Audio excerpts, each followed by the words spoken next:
Hi friends, welcome to my channel. இன்றைக்கி நம்ம வந்து ஒரு 5 விதமான சட்னி ரெசிபி தாங்க பார்க்க போகிறோம். அதில் முதல்ல வந்து குடமிளகாய் சட்னி. அதுக்கு கடாயில் எண்ணெய் ஊற்றி எண்ணெய் காய்ச்சதும் 2 கட்டு பெருங்காயம் போட்டு உளுந்தம்பருப்பு, வரமிளகா எல்லாம் போட்டு நல்லா பொரிஞ்சதுக்கப்புறம் நான் வந்து குடமிளகா, பூண்டு, வெங்காயம், தக்காளி எல்லாம் நான் கட் பண்ணி எடுத்து வச்சுருக்கேன். அதை அதில் 1 பை 1 சேர்த்து நம்ம வதக்கணும். தான் ஃபஸ்ட்டு பூண்டு போட்டுட்டு அதுக்கப்புறம் வெங்காயம் போட்டு வதக்கணும். வெங்காயம் போட்டு வதக்கினதுக்கப்புறம் அப்புறம் நம்ம குடமிளகா, தக்காளி, குடமிளகாலாம் சேர்த்துக்கலாம். இன்றைக்கி 5 விதமான சட்னி ரெசிபி தாங்க போட்டுருக்கேன். இட்லி தோசைக்கு சூப்பரான சைடிஷ்ஷு.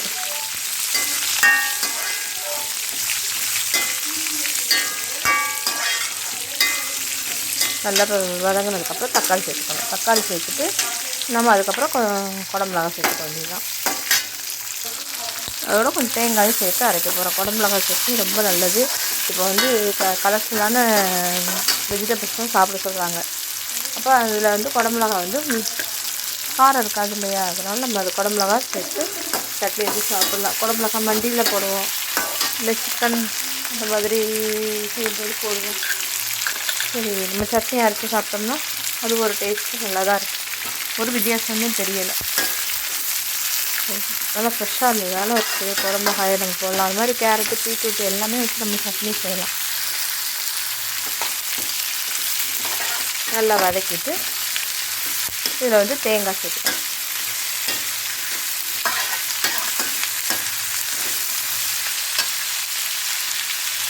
கண்டிப்பாக தேங்காய் சேர்த்து செய்யுங்க, அப்போ தான் டேஸ்ட்டு நல்லாயிருக்கும். தேங்காய் ரொம்ப சேர்க்கலைனாலும் ஒரு 4 ஸ்பூனாலும் சேர்க்கணும். சேர்த்து செய்யும்போது இந்த சட்னி ரொம்ப டேஸ்டியாக இருக்கும். வதங்கிறதுக்கு கல்லுப்பு போட்டுருங்க. எப்போவுமே நம்ம எந்த சட்னியாக இருந்தாலும் எந்த டிஷ்ஷாக இருந்தாலும் முடிஞ்ச வரைக்கும் நான் பொரியல் இல்லாத மிச்சம் எல்லாத்துக்கும், பொரியல் வறுவலுக்கு இல்லாத மிச்சம் எல்லாத்துக்குமே நான் கல்லுப்பு தான் போடுறது.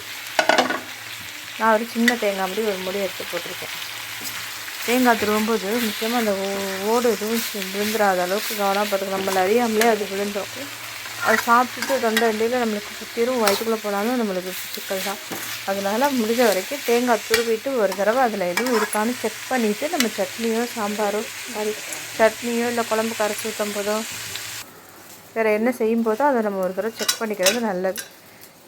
அவ்வளோதாங்க. ஆற வச்சுட்டு அரைச்சோம்னா இந்த கலரில் இருக்கும் சட்னி. அப்படி ஒரு டேஸ்டியாக இருக்கும். கடைசியில் நம்ம ஒரு தாளிப்பு கொடுத்துக்க வேண்டியது.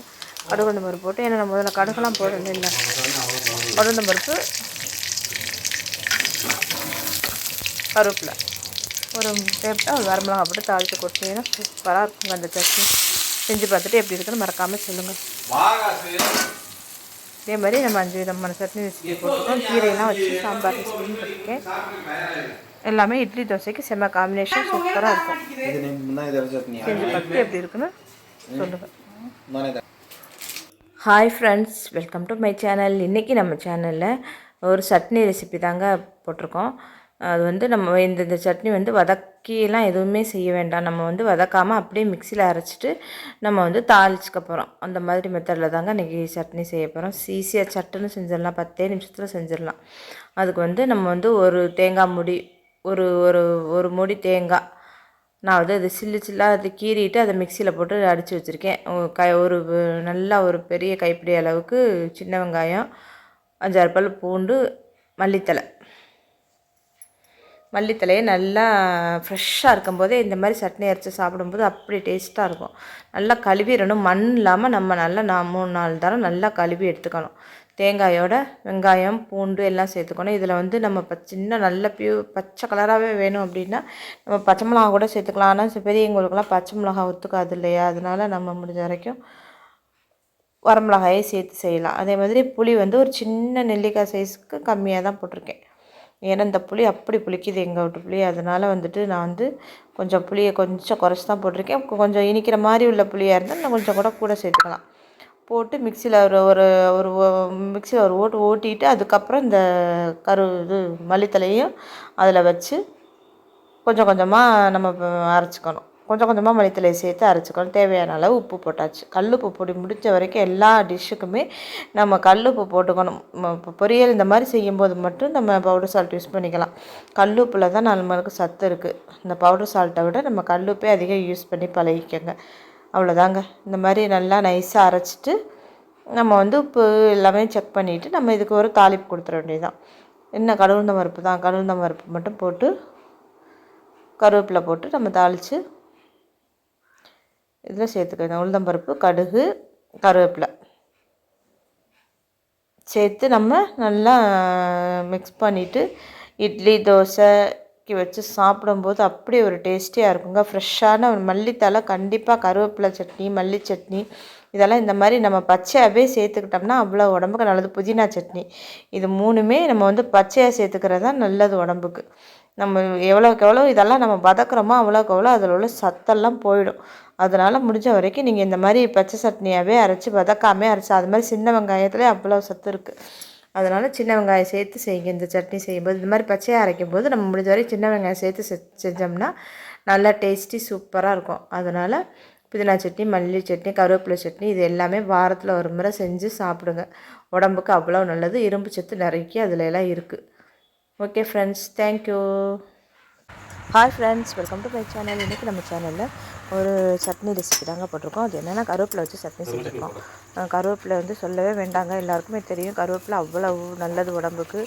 நிறைய அதில் ப்ரோட்டீன் சத்து, இரும்பு சத்து, கண்ணுக்கு ரொம்ப நல்லது, ஹேருக்கு ரொம்ப ரொம்ப நல்லது. அதனால் நம்ம கருவேப்பிலை சட்னி வாரத்தில் ஒரு முறை நம்ம அரைச்சி சாப்பிட்றதுனால நம்மளுக்கு ரொம்ப நல்லது தான் நகம். அதுக்கு ஒரு கடாயில் எண்ணெய் சேர்த்துட்டு எண்ணெய் காய்ஞ்சதும் உளுந்தம்பருப்பு, கடுகு போட்டு பொரிஞ்சதுக்கப்புறம் வரமிளகாய் சேர்த்துக்கலாம். இல்லை பச்சையாகவே வேணும்னா பச்சை மிளகாயும் நம்ம சேர்த்துக்கலாம்.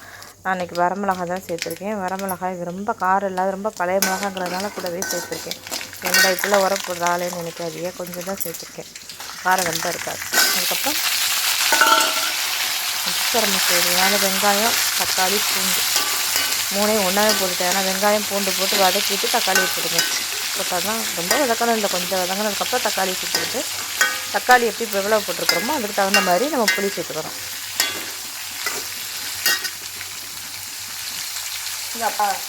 புளி சேர்த்துட்டு அதுக்கப்புறம் நம்ம ஒரு முடி அளவு தேங்காய், சின்ன முடி தான் ஒரு முடி போட்டிருக்கேன், ஒரு முடி அளவு தேங்காய் போட்டுட்டு நல்லா ஃப்ரெஷ்ஷான கருவேப்பிலை, தேங்காயும் கருவேப்பிலையும் போட்டுட்டு ரொம்ப நேரம் வதக்கணும்னு கிடையாது. ஃப்ரெஷ்ஷான கருவேப்பிலையை நல்லா வாஷ் பண்ணி எடுத்துகிட்டு ஒரு கைப்பிடி அளவு தான் சேர்த்துருக்கேன்.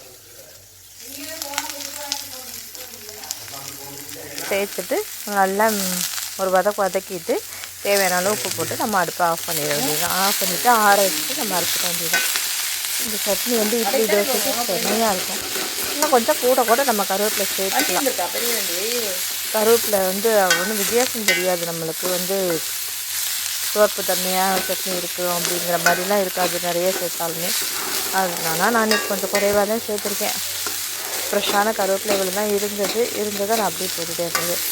எப்பவுமே மல்லித்தலை கருவேப்பிலையெல்லாம் வாங்கினோடனே ஃப்ரெஷ்ஷாக அப்படியே சேர்த்துக்கிறது. அப்போ தான் எங்களுக்கு எடுக்க பார்க்குறேன். அதனால் நாங்கள் அந்த மெத்தட்லேயே சேர்த்துக்கிட்டேன். கருவேப்பிலை நல்லதுங்க உடம்புக்கு. கண்டிப்பாக வாரத்தில் ஒரு முறை இன்னொரு மெத்தட்லேயும் கருவேப்பிலை சட்னி செய்யலாம். நான் இன்றைக்கி வதக்கு சட்னி செய்கிற மெத்தட்லேயே செஞ்சுட்டேன். பெருங்காயம்னா ஒரு கட்டி பெருங்காயம் ஒரு சின்ன கட்டி போட்டுக்கலாம். அது நான் எப்பவும் போல் வதக்கி வச்சு அரைக்கிற சட்னி மெத்தடில் தான் செஞ்சுருக்கேன். இன்னொரு நாளைக்கு நான் கருவேப்பிலை சட்னி பச்சை கலரில் எப்படி அரைக்கிறதுங்கிறதுக்கு அடுத்த வீடியோ நான் சொல்கிறேன் எப்படின்னு. அரைச்சி வச்சுட்டு உப்பு போட்டுட்டேன். இப்போ தேவையான பத்தலை உப்பு, அதனால இன்னும் கொஞ்சம் உப்பு போட்டுக்கிறேன். இது ரொம்ப திக்காகவும் இருக்கலை, கொஞ்சம் தண்ணியாகவும் இல்லை, அந்த மாதிரி தான் நான் மிக்ஸ் பண்ணிக்கிட்டேன். பார்க்குறதுக்கு நல்லாயிருக்கும். இட்லி தோசைக்கு செம்மையாக இருக்கும் இந்த சட்னி. நீங்களும் இதே மாதிரி ட்ரை பண்ணி பார்த்துட்டு எப்படி இருந்துச்சு சொல்லுங்கள். கண்டிப்பாக கருவேப்பிலையை வாரத்தில் ஒரு முறையாவது சேர்த்துக்க முயற்சி பண்ணுங்கள். நமக்கு சாப்பாட்டில் எல்லாம் சமையலில் செய்யும்போது, பொரியல்லாம் செய்யும்போது தூரம் வச்சுருவோம். ஆனால் இந்த மாதிரி சட்னி அரைக்கும் போது நம்ம உடம்புல சேரும். Thank you. Hi friends, welcome to my channel. இன்றைக்கி நம்ம சேனலில் டிஃபன் ரெசிபி தாங்க. அதுக்கு இன்றைக்கி மல்லி சட்னி செய்ய போகிறோம். மல்லி சட்னிக்கு ஒரு கடாயில் எண்ணெய் ஊற்றி எண்ணெய் காஞ்சதும் கட்டி பெருங்காயம் 2 கட்டி போட்டிருக்கேன். வரமிளகாயும் போட்டுக்கலாம். வரமிளகாய் போட்டிருக்கேன். அதுக்கப்புறம் பெரிய வெங்காயம் நம்ம நல்லா எண்ணெயிலே வதக்கி விட்டுறோம். எண்ணெய் கொஞ்சம் கூடுதலாக துவையாவும் கொஞ்சம் மதிய சாப்பாட்டுக்கும் எடுத்து கொண்டு ஃப்ரிட்ஜில் வைக்கலாம் அப்படின்னு வச்சேன். ஆனால் ஃப்ரிட்ஜுக்குள்ளே வெங்காயத்தை மட்டும் ஓப்பன் பண்ணி வச்சிடாதீங்க. வச்சேன்னா ஃப்ரிட்ஜே அந்த வெங்காய வடை தான் அடிக்கும். அதனால வேண்டாம், அதே போட்டுருவோம்னு போட்டாச்சு. ஒரு பெரிய சைஸ் தக்காளி, ஒரு தக்காளி அதையும் கட் பண்ணி அதையும் போட்டு நம்ம நல்லா வதக்கிறோம்.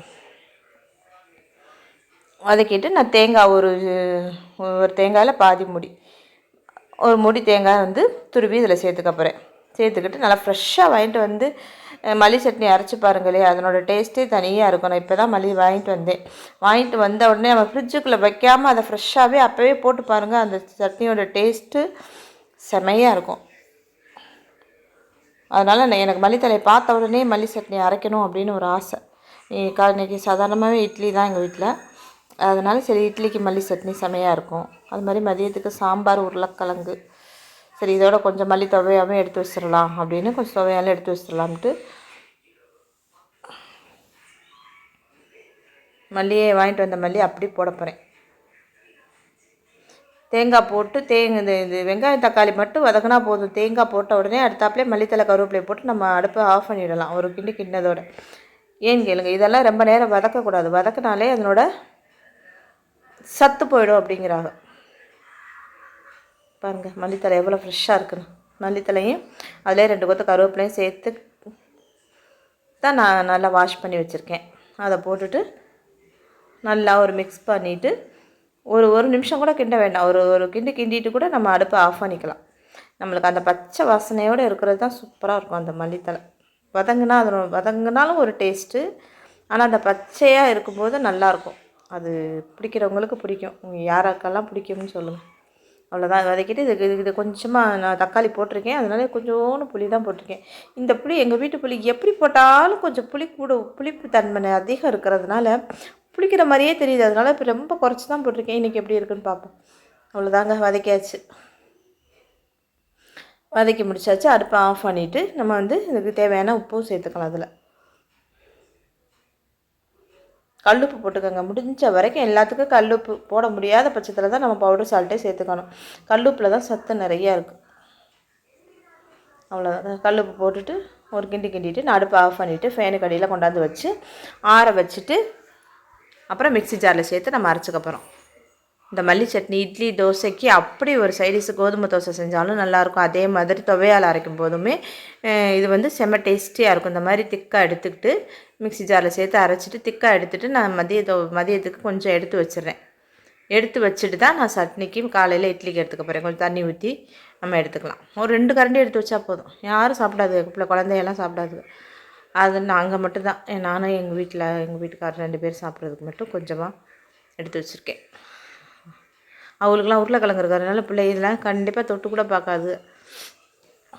அவ்வளோதாங்க. தேவையான அளவு தண்ணி ஊற்றி, ரொம்ப தண்ணி ஊற்றவும் வேண்டாம், அதே நேரம் ரொம்ப திக்காக இருந்தாலும் நல்லா இருக்காது. இந்த மாதிரி இருக்கும்போது நம்ம இட்லி தோசைக்கு வச்சு சாப்பிட்லாம். மல்லி சட்னி சட்டுன்னு செஞ்சிடலாம். ஈஸி தாங்க. ஃப்ரெஷ்ஷாக மல்லித்தலை கருவேப்பிலை புதினா எல்லாமே சேர்த்துக்கோங்க. Thank you. Hi friends, welcome to my channel. இன்றைக்கி நம்ம சேனலில் நம்ம பொன்னாங்கண்ணி கீரை வச்சு சாம்பார் செஞ்சுருக்கோங்க. பொன்னாங்கண்ணி கீரை வந்து இதில் வந்து 2 கீரை இருக்குது, 2 வகையான கீரை இருக்குது. ஒன்று நாட்டு பொன்னாங்கண்ணி, அப்புறம் ஒன்று சிகப்பு பொன்னாங்கண்ணி இருக்குது. நம்ம நாட்டு பொன்னாங்கண்ணி கீரை தான் வாங்கியிருக்கோம். இந்த கலரில் அது இப்படி தான் இருக்கும், பச்சை கலரில் இருக்கும். இதை நல்லா வாங்கி நல்லா காம்பெல்லாம் ஆஞ்சி எடுத்து நல்லா கழுவி தண்ணியில் ஒரு 2 தடவை 3 தடவை கழுவி எடுத்து வச்சிடணும். அப்புறம் இதுக்கு வந்து நம்ம பருப்பு குக்கரில் வந்து 100 கிராம் பருப்பு போட்டாலே போதும். 100 கிராம் பருப்பு போட்டு அதில் தக்காளி வெங்காயம் போட்டிருக்கேன். போட்டு மஞ்சத்தூள் போட்டு நல்லா 3லேருந்து 4 விசில் வச்சு நல்லா கொலையை வேக வச்சுக்கணும். இந்தளவுக்கு ஓரளவுக்கு வெந்துருச்சு எனக்கு. இப்போ இதோட நம்ம வந்து கொஞ்சமாக மசாலா ஐட்டம் சேர்த்துட்டு கொஞ்சமாக புளி சேர்த்துக்கணும். புளி வந்து ஒரு சின்ன நெல்லிக்காய் சைஸ் கூட கிடையாது, கொஞ்சம் அதோட கொஞ்சம் தான் போட்டிருக்கேன். கீரைக்கு புளி ஊற்றக்கூடாதுன்னு தான் சொல்லுவாங்க. நம்ம கூட்டு மாதிரி வச்சா பரவாயில்ல, சாம்பார் மாதிரி வைக்கும்போது கொஞ்சமாவது புளி வேணுமேங்கிறது தான் நான் கொஞ்சமாக ஊற்றிருக்கேன். 2 ஸ்பூன் மிளகாத்தூள், 1 ஸ்பூன் மல்லித்தூள் போட்டு நல்லா கலந்து விட்டுட்டு அதுக்கப்புறம் நம்ம புளியை கரைச்சி இதில் சேர்த்துக்க வேண்டியதுதான். சின்ன சைஸ் துண்டு தான் புளி எடுத்திருக்கேன். நீங்கள் 2 தக்காளி போட்டீங்கன்னா இத்தனையும் போட்டால் போதும். நான் ஒரு பெரிய தக்காளி 1 தான் போட்டேன், அதனால் நான் இப்போ கொஞ்சம் புளி எடுத்துருக்கிறேன். புளியை கரைச்சி ஊற்றி தேவையான அளவு தண்ணி ஊற்றி நல்லா கொதிக்க விட்டுறணும். நல்லா கொதிச்சுக்கிட்டு இருக்கையில் இங்கிட்டு வந்து நான் கீரையை கழுவி எடுத்து வச்சுருக்கேன். இது பக்கத்தடுப்பில் கொதிச்சுட்டு இருக்கும்போது இந்த கீரையை வந்து நம்ம வதக்கிட்டு போட்டோம்னா தான் நல்லது. அதுக்கு ஒரு கடாயில் எண்ணெய் ஊற்றி எண்ணெய் காய்ஞ்சதும் கடுகுளுந்தம்பருப்பு போட்டு கொஞ்சம் ஜீரகமும் போட்டு நல்லா பொரிஞ்சதுக்கப்புறம் பெருங்காயம் இருந்தால் கொஞ்சம் பெருங்காயத்தூள் போட்டுக்கோங்க. கட்டி பெருங்காயம் வந்து சின்ன பீஸ் கட்டி பெருங்காயம் போட்டுக்கோங்க. போட்டு இந்த கீரையும் போட்டு நம்ம நல்லா வதக்கி விடணும்.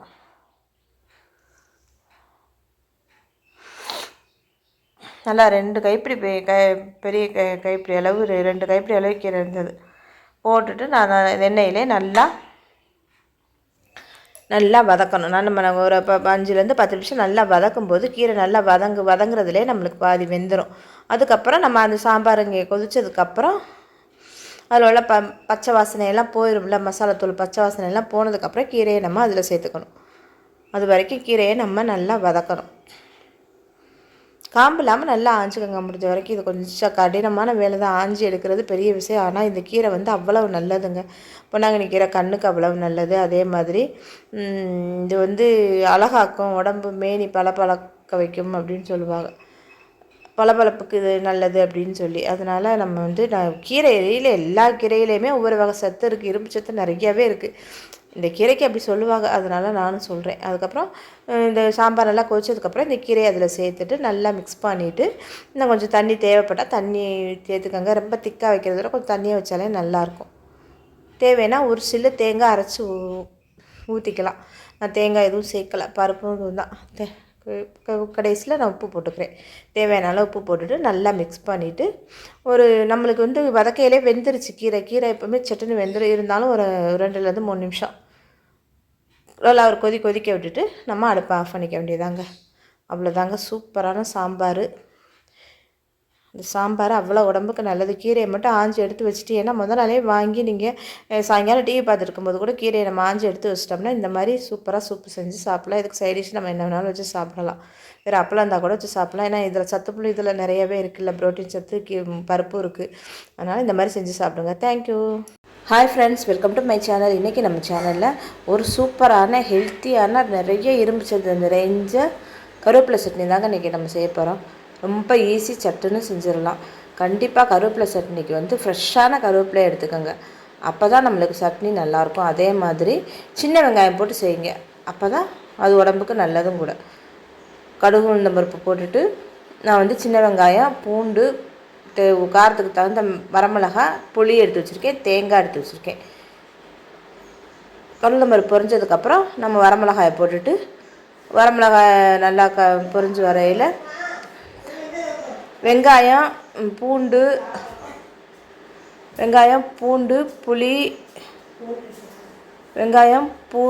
புளி எல்லாம் சேர்த்து நம்ம அதில் வதக்கிக்கணும். புளி வந்து நம்ம இறக்க போயில கூட போட்டுக்கலாம்.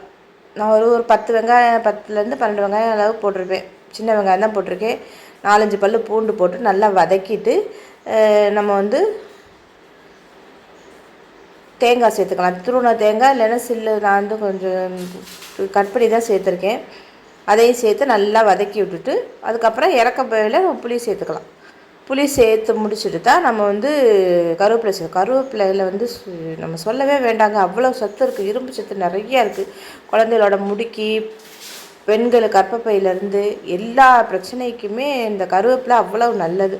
முடி வளரலே நம்ம சொல்கிறோம்ல, இன்டேக்காகவும் நம்ம கருவேப்பிலை எடுத்துக்கிட்டோம்னாலே, கருவேப்பிலை எண்ணெய் மட்டும் தேய்ச்சா மட்டும் வளராது. இன்டேக்காகவும் நம்ம எடுத்துக்க போது தான் நம்மளுக்கு நல்ல முடி வளர்ச்சி இருக்கும். அதே மாதிரி நம்ம கருவேப்பிலையை பொடியாகவும் செஞ்சு சாப்பிடலாம். அதே மாதிரி நம்ம சாப்பாடில் போடும்போது எடுத்து நம்ம தூர வச்சுட்டு தான் சாப்பிட்றோம். இந்த மாதிரி அரைச்சி செய்யும்போது இப்போ குழந்தையெல்லாம் சாப்பிட்ருவாள்ல, அதனால் நம்ம கருவேப்பிலை ஃப்ரெஷ்ஷான கருவேப்பிலையை கழுவி தான் எடுத்து வச்சுருக்கேன். நம்ம சேர்த்துக்கணும். இன்னும் கூடவே போடலாம். ரொம்ப போட்டோம்னு வச்சுக்கோங்க எங்கள் பிள்ளையை கண்டுபிடிச்சிருங்க. அதனால் நான் ஓரளவுக்கு ஒரு கைப்பிடி அளவு போட்டிருக்கேன். நீங்கள் இன்னும் கொஞ்சம் கூட போட்டுக்கோங்க. போட்டுக்கிட்டால் நல்லது தான். நல்லா வதக்கிட்டு நம்ம அடுப்பை ஆஃப் பண்ணிக்கணும். கருவேப்பிலை போட்டு ரொம்ப நேரம் வதக்கணும் கிடையாது, கொஞ்சம் நேரத்துலேயே நம்ம எடுத்துடலாம். ஏன்னா போட்ட உடனே நம்ம அந்த சூட்லேயே அது நல்லா வதங்கி வந்துடும். கருவேப்பிலை ஃப்ரெஷ்ஷாக இருந்தால் தான் நல்லா, அந்த மனம் தான் நல்லாயிருக்கும். இறக்கிட்டு நம்ம ஆற வச்சுட்டு மிக்ஸி ஜாரில் சேர்த்து நம்ம அரைச்சிக்க வேண்டியதுதான். கருவேப்பிலை சட்னி இட்லி, தோசைக்கு, அதே மாதிரி சாப்பாட்டில் போட்டு பிசைஞ்சு சாப்பிட்றது கூட அது நல்லா தான் இருக்கும். நம்ம வதக்கிறது மட்டும்தான். சின்ன வெங்காயம் போட்டு நம்ம நல்லா வதக்கிட்டோம்னா சூப்பராக இருக்கும்.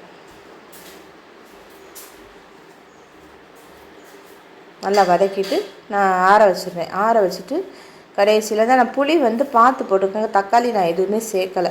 சில பேர் இதில் வந்து நிலக்கடலை பருப்பு சேர்த்துக்குவாங்க. அது உங்களுக்கு டேஸ்ட்டு பிடிச்சிருந்தா சேர்த்துக்கோங்க. நானும் சேர்த்து செஞ்சுருக்கேன், ஆனால் இன்றைக்கி சேர்க்கலை. மிக்ஸி ஜாரில் காஞ்சதுக்கப்புறம் போட்டுட்டு நம்ம வந்து கொஞ்சம் தேவையான அளவு உப்பு, நான் பவுடர் சால்ட்டு தான் போட்டு நம்ம நல்லா அரைச்சி எடுத்துக்க வேண்டியது. தண்ணி சேர்த்து அரைக்கணும். அரைச்சி எடுத்து சாப்பிடும்போது சூப்பராக இருக்குங்க சட்னி. சுட சுட இட்லி, தோசை, அதே மாதிரி சூடான சாதத்துக்குமே இது செம்மையாக இருக்கும். கருவேப்பிலை சட்னி வாரத்தில் ஒரு நாள் செஞ்சு சாப்பிடுங்க. கருவேப்பிலை உடம்புக்கு அவ்வளோ நல்லது. செஞ்சு சாப்பிடுங்க. அது நம்ம கொத்தமல்லி சட்னி, புதினா சட்னி அரைக்கிற மாதிரி வாரத்தில் ஒரு நாள் கருவேப்பிலை சட்னியும் அரைச்சிக்கிட்டோம்னா உடம்புக்கு நல்லது. இன்னும் நிறைய பிரச்சனை இது சரி பண்ணும். நம்ம கருவேப்பிலை சட்னி கண்டிப்பாக எடுத்துக்கிறோம். Okay, thank you. அடுத்த வீடியோ சந்திப்போம்.